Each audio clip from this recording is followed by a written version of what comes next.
दोस्तों, Indian food services market 2024 में value था एट $80 बिलियन और एक्सपेक्टेड है कि ये 2030 में ऑलमोस्ट डबल $150 बिलियन तक पहुंचेगा। बट कहानी में ट्विस्ट है, 90% of this restaurants fail with in the first 2 years, यानी जोश जोश में खोल देते हैं और इसमें सरवाइव करना कैसे है, तो इसको क्रैक करने के लिए मैं 5 सक्सेसफुल केस स्टडीज ला रहा हूं ये वीडियो में। इंटरेस्टेड हो जानते हैं, लेकिन वीडियो स्टार्ट करने से पहले मैं हूं बसेश गाला, आपका business growth mentor and investor. मेरे तरफ से आप सभी को जय सिया राम, राधे राधे और जय जिनेंद्र।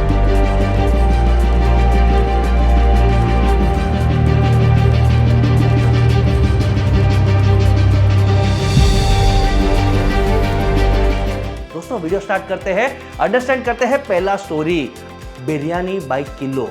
बिरयानी बाय किलो ये बिरयानी को most love food of India बनाने में सक्षम रहा। 2015 में कौशिक रॉय और विशाल जिंदल ने फाउंड किया और 4,500 करोड़ का बिरयानी मार्केट है, उसको टारगेट किया। लेकिन कहानी में ट्विस्ट, और ये लर्निंग फूड में करना चाहिए कि अपने टारगेट ऑडियंस को और नीश को डिफाइन करो। यानी स्ट्रीट वेंडर्स तो बिरयानी बनाते ही है, घर पे भी लोग बिरयानी बनाते हैं, बहुत सारे होटल रेस्टोरेंट बिरयानी बनाते हैं। इन्होंने बोला हम प्रीमियम अप्रोच बिरयानी बनाएंगे, और ये टर्निंग पॉइंट था। और इनका मॉडल कैसा था दोस्तों, इन्होंने देखा कि अगर मैं रिटेल चेन स्टोर खोलूं, एक्चुअल लोगों को बुलाओ, तो मेरा फोकस हट जाएगा। मैं सिर्फ करूंगा क्लाउड किचन मॉडल, यानी मेरा काम है बिरयानी एक्सीलेंस से बनाना, मल्टीपल क्लाउड किचन बनाना और लॉजिस्टिक्स को सपोर्ट करना। 2018 में 30 करोड़ रुपीस रेस किया, जिनके कारण नेशन वाइड वो अपने क्लाउड किचन बना पाए। 2024 में उनके 100+ आउटलेट्स थे 45 सिटीज में। लेकिन इनको भी कुछ तकलीफें आई। सबसे पहला तकलीफ, हाई डिलीवरी कॉस्ट, क्योंकि डिलीवरी करना महंगा है। सेकंड, लोगों को लगा कि भाई ये बहुत एक्सपेंसिव है, और ये एक्सपेंसिव है तो भाई एक हाथ बार ट्राई करेंगे, दूसरी बार सस्ता बिरयानी मंगा लेते हैं। और उन्होंने ये चैलेंज को अपॉर्चुनिटी में कन्वर्ट किया, स्ट्रैटेजी अप्लाई किया। और क्या स्ट्रैटेजी था? स्ट्रैटेजी था कॉम्बो ऑफर्स का।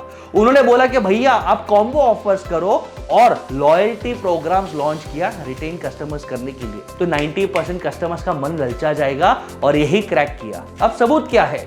रेवेन्यू 22.9% अप है, 50% लॉस में है एबिटा, 50% लॉस, यानी उसके पास फंडिंग है, क्लियर एक्सपांशन है। तो कहने की बात, इनका जो प्रोडक्ट कस्टमाइजेशन है, फ्रेशनेस एट स्केल है। कोई भी बिरयानी ब्रांड अपने कस्टमर्स को कस्टमाइज करने नहीं देता, जैसे सबवे कस्टमाइज करने देता है, ऐसे ही उन्होंने कस्टमाइज किया, और क्लाउड किचन के कारण फ्रेश कुकिंग उन्होंने क्रैक किया है। लेकिन ये तो रहा एक क्लाउड किचन और प्रीमियम ब्रांड।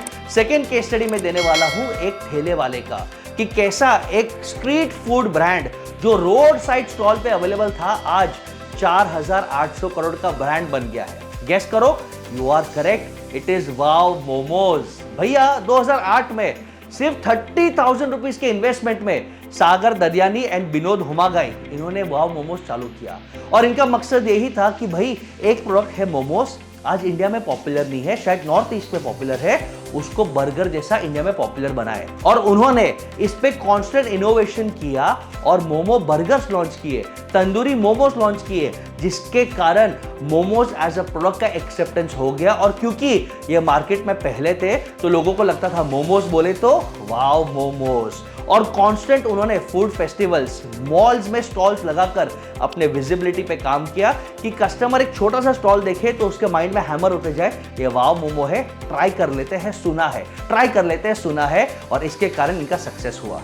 लेकिन चैलेंजेस बहुत आए। सबसे पहला चैलेंज, कि इन्वेस्टर्स को लगता था कि ये मोमो चेन है, ये छोटा सा समोसा जैसे बेचने वाला है, ये बड़ा नहीं बन सकता, इनिशियल फंडिंग नहीं मिला। सेकंड, एक स्टॉल पे तो टेस्ट बढ़िया है, दूसरे स्टॉल पे टेस्ट अच्छा नहीं है। क्यों? क्योंकि चटनी अलग है, रॉ मटेरियल्स अलग है, हर एक का प्रिपरेशन अलग है।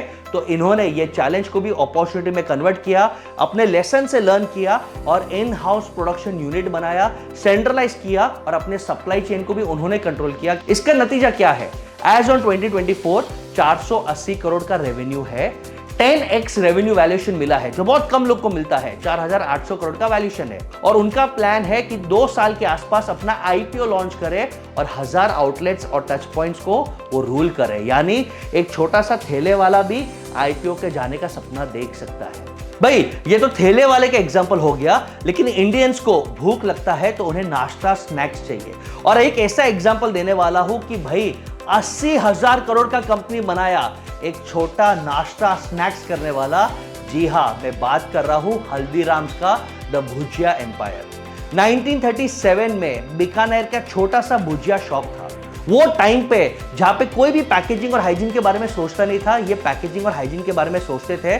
और 1990s में उन्होंने अपना QSR यूनिट लॉन्च किया। QSR बोले तो क्विक सर्विस रेस्टोरेंट्स। इंडियंस को अपना देसी टेस्ट और इंडियंस को अपना मसालेदार चटपटा नाश्ता पसंद है। चैलेंजेस तो इनके पास भी बहुत आए। क्यों? Standardization across region. ये हमेशा जब आप एक्सपांड करते हो तो क्वालिटी कंट्रोल टफ होता है और फिर इनके लिए यंगस्टर्स को अट्रैक्ट करना मुश्किल हो गया। लेकिन स्टिल इन्होंने ब्रांडिंग पे काम किया और आज इनका टर्नओवर 7,130 करोड़ है।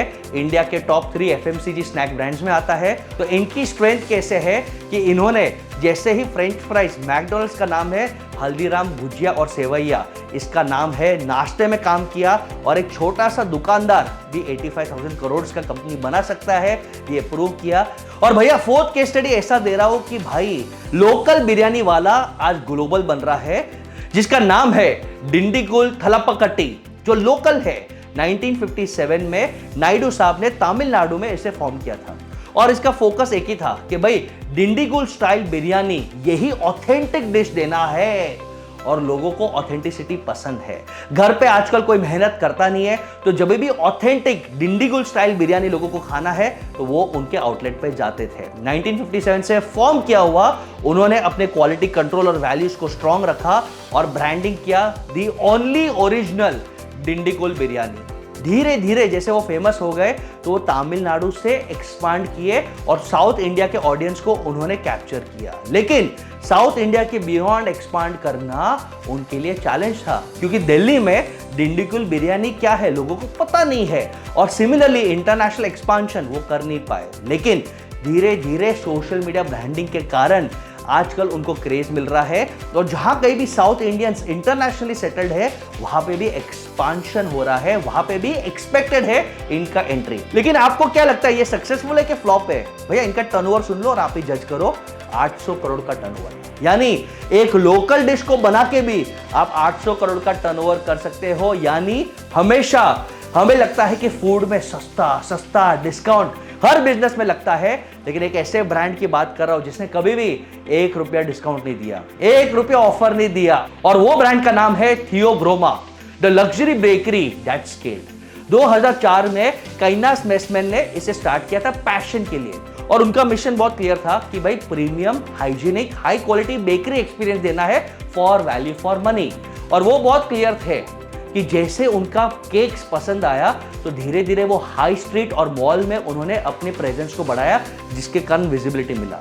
और जब लोगों ने इनको ट्राई किया वो बहुत क्लियर थे कि हम डिस्काउंट नहीं देंगे, हम क्वालिटी है, हमारा पैकेजिंग से लेके स्टोर से लेके प्रोडक्ट्स बेस्ट है। और एक बार आपने थियोब्रोमा का केक खाया तो आप बार बार वही केक मांगोगे। नंबर समझते हैं दोस्तों, 2024 के हिसाब से टर्नओवर था 250 करोड़, यानी केक बनाने वाला बिना कॉम्प्रोमाइज किए 250 करोड़ का रेवेन्यू बना सकता है। यानी सबसे बड़ा लेसन है दोस्तों, प्रीमियम एक्सेसिबल करो, क्वालिटी पे कॉम्प्रोमाइज मत करो, तो कोई सस्ता वस्ता नहीं करेगा, आपके टर्म्स पे आपसे धंधा करेगा।